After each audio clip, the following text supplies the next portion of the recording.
So ఒక basic examples అయితే చూద్దాము. లైక్ ఇన్ ఆపరేటర్ యూజ్ చేసి డిపార్ట్మెంట్స్ అయితే ఫిల్టర్ చేద్దాము. ఒక క్వైరీ రాసి సో సెలెక్ట్ స్టార్ ఫ్రమ్ అన్ని columns employees table where department ID in operator use చేసి డిపార్ట్మెంట్ ఐడి 101 అండ్ 102 లో ఉన్న డేటాను అయితే ఫిల్టర్ చేద్దాం by using in operator.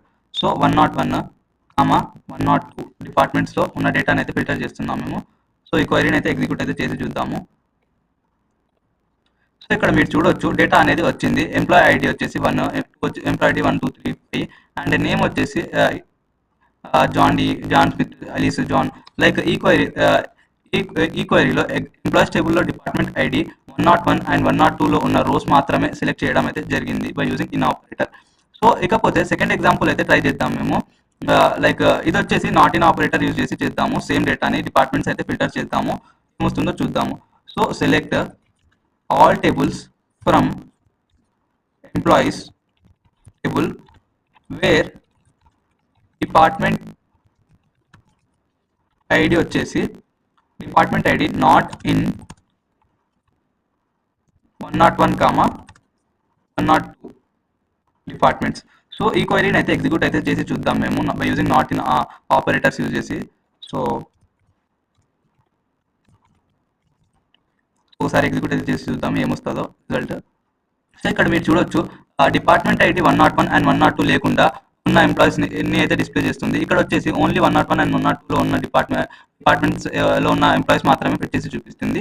And not in use చేస్తే 101 అండ్ 102 లో ఉన్న డిపార్ట్మెంట్స్ డేటా అయితే చూపించట్లేదు, వేరే డిపార్ట్మెంట్ డేటా అయితే చూపిస్తుంది. సో ఇది వచ్చేసి completely opposite to the in operator.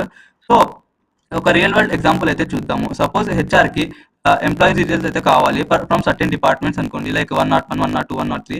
By using in use చేసి అయితే మేము డేటాని అయితే ఫిల్టర్ చేసి ఇవ్వచ్చు. లేదా టెంపరీ డిపార్ట్మెంట్స్ ని ఇగ్నోర్ చేయాలి అంటే నాట్ ఇన్ యూజ్ చేసి మేమైతే డేటాని అయితే ఫిల్టర్ చేసి ఇవ్వచ్చు. అండ్ సో ఒక బోనస్ క్వైరీ వచ్చేసి like by using sub query అయితే యూజ్ చేసి ఒక ఎగ్జాంపుల్ అయితే ట్రై చేద్దాము. దీంట్లో వచ్చేసి సబ్ క్వైరీ వచ్చేసి డిపార్ట్మెంట్ ఐడి ఫైండ్ అవుట్ చేద్దాము. అండ్ లొకేషన్ వచ్చేసి లైక్ లొకేషన్ లేదు, శాలరీ వచ్చేసి ఒక గ్రేటర్ దాన్ 50,000 అలా ఉండేది చూద్దాము. సో ఒకసారి ఒక ఎగ్జాంపుల్ అయితే ట్రై చేద్దాం. So select name from employees table where department ID వచ్చేసి ఇన్ ఆపరేటర్ యూజ్ చేసి ఒక సబ్ క్వెరీని అయితే ట్రై చేద్దాము.